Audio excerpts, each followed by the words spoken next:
The name Jesus, Yes. only appears on our alphabet as of 500 years ago. So And the he question, lived way before 1,500 years prior to that. So the question is, if on the Hebrew charts and on hieroglyphics and on Italian writings and Greek writings, J is not there, what is the agenda of the Catholic system converting from Yeshua to Joshua? And as if that is not enough, the first rule of academic excellence in terms of translations of scripture, Okay. you don't translate a name. You don't translate a name. It's a crime. Mount Carmel remains Mount Carmel. Hence, slavery was the biggest crime, to take away people's names. Moses remains Moses. Right. You don't translate a name. So if you teach me as an academician and say, this is the rule that you must follow, Right. then how come when I get on Yeshua, the name is translated to Jesus and it's non-consequential? Do you think there's an agenda to dilute the true scriptures of what the Bible's supposed to be? Was there an agenda to even minimize African significance in the Bible? If we can go back on the text itself, you would find that the European does not appear on the text. Let's agree on that as a start-off point.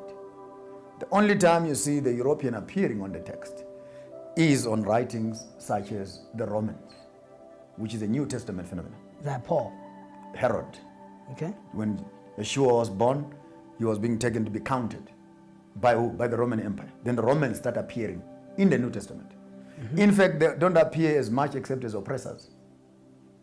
The crucifixion of Yeshua happens in the hands of the Romans, who are the Europeans. If you look just on the crucifixion weekend, Yes. as to who crucified him, who carried the cross, who buried him, you'll end up with two criminals and Yeshua dying between two thieves in the east and in the west. And Africa being at the center of the cross, we have thieves from the east, we have thieves from the west. The question is, how are we dealing with the Chinese? How are we dealing with the Americans? But that's more at a spiritual level. 100%. But in the history space itself, Joseph of Arimathea, Simon of Cyrene, and etc., people who come to rescue Yeshua on the cross are fellow black people. How so? Simon was from? Cyrene is Sudan. So this is true In your text. evidence of Yes. there were Africans at the time of crucifixion. Really? But what could be their presence be there for? Was Jesus their brotherhood or?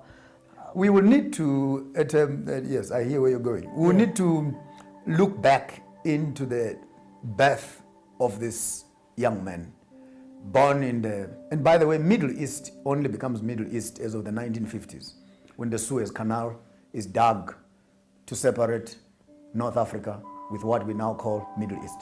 Correct. We are literally separated by a canal. But the tectonics and the formation of the continent, Africa includes